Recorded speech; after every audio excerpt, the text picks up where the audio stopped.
नमस्कार मित्रांनो, स्वागत आहे आपलं जॉब्स 247 यूट्यूब चॅनलवरती. मित्रांनो, आज तुमच्यासाठी घेऊन आलेलो एक नवीन अशी जॉब अपडेट. आजची जॉब अपडेट आहे बॉर्डर सिक्युरिटी फोर्स अंतर्गत जे आहे हेड कॉन्स्टेबल तसेच असिस्टंट सब इन्स्पेक्टर या पदांसाठी भरती निघालेली आहे. यासाठी ऑनलाईन फॉर्म जे आहे 9 जून 2024 पासून सुरू झालेले आहेत. यासाठी ऑनलाईन पद्धतीने अर्ज करण्याची शेवटची तारीख 8 जुलै 2024 रात्री 12 वाजेपर्यंत राहणार आहे. यासाठी जे आहे तुम्हाला फक्त ऑनलाईन पद्धतीने अर्ज सादर करायचा आहे. यामध्ये जे आहे वेगवेगळ्या जे आहे तुमच्या टेस्ट कंडक्ट केल्या जातील, ज्यामध्ये कम्प्युटर बेस्ड टेस्ट राहील, स्किल टेस्ट राहील, फिजिकल स्टँडर्ड टेस्ट राहील, फिजिकल एफिशियन्सी टेस्ट राहील, डॉक्युमेंट व्हेरिफिकेशन राहील, त्यानंतर मेडिकल व्हेरिफिकेशन राहील.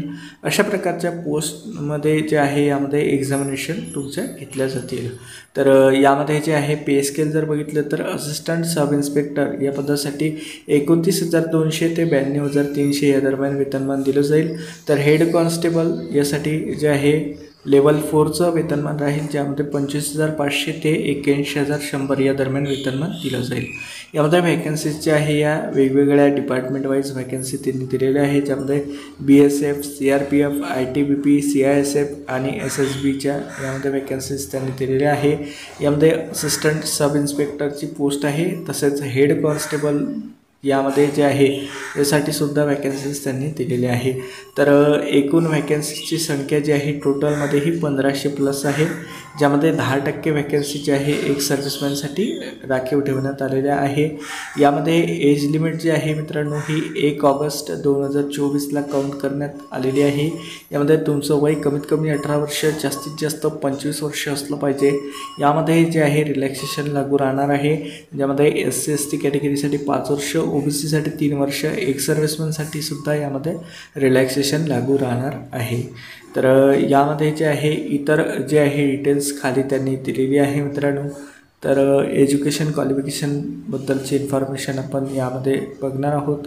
तर इसेन्शियल क्वालिफिकेशनमध्ये जे आहे सुरुवातीला त्यांनी सांगितलं आहे की उमेदवार जो आहे इयत्ता 12वी पास असला गरजेचे पाहिजे. तसंच मित्रांनो यामध्ये फिजिकल स्टँडर्ड टेस्ट जी आहे उमेदवारांनी पास करता आली पाहिजे. ती जर तुम्ही पास केली तर त्यानंतर तुमची फिजिकल एफिशियन्सी टेस्ट घेतली जाईल, त्यानंतर CBT राहील, स्किल टेस्ट राहील. अशा प्रकारे टेस्ट तुमच्या घेतल्या जातील. यामध्ये जे आहे तुमचं जे काही एज्युकेशन क्वालिफिकेशन आहे किंवा जे डॉक्युमेंट्स राहतील हे 1 ऑगस्ट 2024पर्यंत कंप्लीट असले पाहिजे.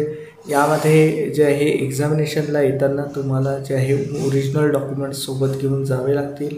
यामध्ये तुम्हाला ऑनलाईन पद्धतीने अर्ज सादर करायचा आहे. यामध्ये फोटोग्राफ जो आहे हा क्लिअरली व्हिजिबल असला पाहिजे. यासाठी जे आहे ॲप्लिकेशन फी त्यांनी सांगितले आहे.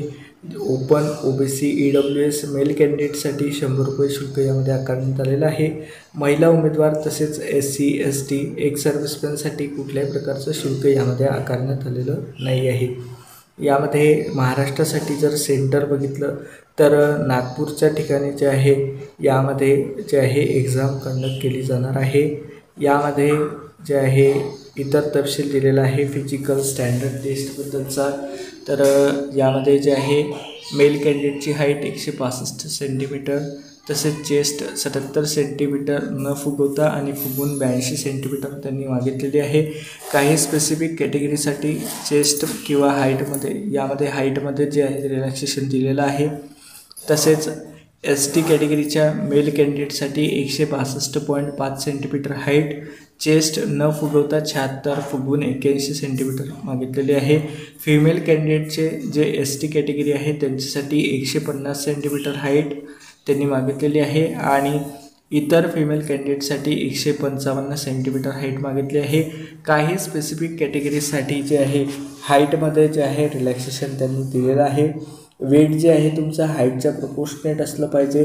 फिजिकल एफिशियन्सी टेस्टमध्ये जे आहे मेल कॅन्डिडेटची जी रनिंग टेस्ट आहे ही 1600 मीटरची राहील, ज्यामध्ये 6 मिनिटं 30 सेकंदामध्ये ती कंप्लीट करावी लागेल. आणि फिमेल कॅन्डिडेटला 800 मीटरची रनिंग 4 मिनिटं 45 सेकंदामध्ये कंप्लीट करावी लागेल. यानंतर जे आहे तुमची CBT एक्झाम घेतली जाईल. CBT सेकंड फेजमध्ये राहील. त्यानंतर यामध्ये जे आहे सिलेबसचा इन्फॉर्मेशन दिलेली आहे. यानंतर स्किल टेस्ट राहील. तर मित्रांनो जे आहे यामध्ये स्किल टेस्टचे नॉर्म्स दिलेले आहे, ज्यामध्ये ASI या पोस्टसाठी जे आहे तुम्हाला डिक्टेशन राहील स्टेनोग्राफीमध्ये 10 मिनिटाचं डिक्टेशन राहील 80 वर्ड पर मिनिटच्या स्पीडने आणि ते तुम्हाला ट्रान्स्क्रिप्शन करायला 50 मिनिटं दिली जातील जर तुम्ही इंग्रजीमध्ये करत असाल तर आणि 65 मिनिटे दिली जातील हिंदीमध्ये जर तुम्ही करत असाल तर.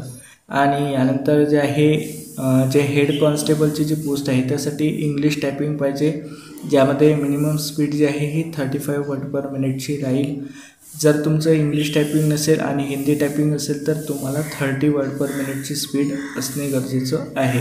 आता या संदर्भाचं जे काही सर्टिफिकेट आहे हे सुद्धा तुम्हाला डॉक्युमेंट व्हेरिफिकेशन किंवा एक्झामिनेशनच्या वेळेस मागितलं जाऊ शकतं. यामध्ये हिंदी टायपिंग करताना मंगल फॉन्ट जो आहे हा यूज केला जाईल अशा प्रकारे त्यांनी दिलेला आहे. बाकी जे काही एरर रिलेटेड जी इन्फॉर्मेशन राहते तीसुद्धा त्यांनी दिलेली आहे. त्यानंतर तुमचं डॉक्युमेंट व्हेरिफिकेशन आणि नंतर मेडिकल एक्झाम कंडक्ट केली जाईल. तर अशा प्रकारे जे आहे ही रिक्रुटमेंट निघालेली आहे मित्रांनो. यासाठी 1500+ वेकन्सीज आहे. तुम्ही यासाठी अप्लायसुद्धा करू शकता.